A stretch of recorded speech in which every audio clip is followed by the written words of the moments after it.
मुस्तफ़ा जानी रहमत पे लाखों सलाम। सबसे पहले अब हम बात करेंगे ईद मिलादुन्नबी के हवाले से कि कराची में जश्न ईद मिलादुन्नबी के मौके पर मरकजी जुलूस अहमद जिन्ना रोड पर पहुंच गया है। जुलूस के रास्ते में जगह जगह लंगर का एहतमाम किया गया है। इस पर हम बात करेंगे डॉनर्स के रिपोर्टर आसिम खान से। आसिम, बताइएगा किस तरह के मनाजिर आप देख रहे हैं, लोग किस अकीदत का इजहार कर रहे हैं?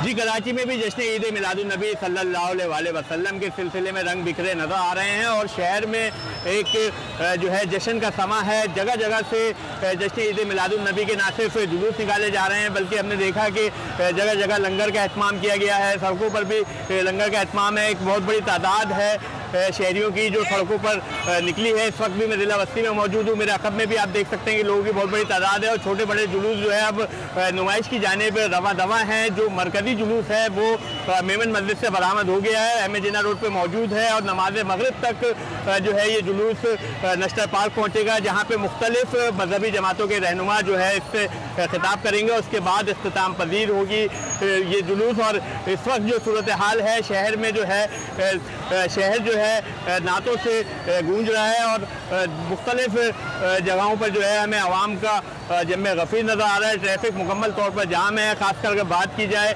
शहर पाकिस्तान से लेकर टावर तक की, तो यहाँ पर जो है गाड़ियों का चलना जो है वो मुश्किल हो गया है। लोगों की बहुत बड़ी तादाद है जो पैदल सफ़र कर रही है, जिसमें ना सिर्फ नौजवान और बुजुर्ग हैं बल्कि ख़वातीन और बच्चों की भी बड़ी तादाद है। और जैसे जैसे वक्त गुजरेगा नुमाइश पर जो असल जुलूस पहुँचेगा तो वहाँ पर ये रश मज़ीद बढ़ जाएगा।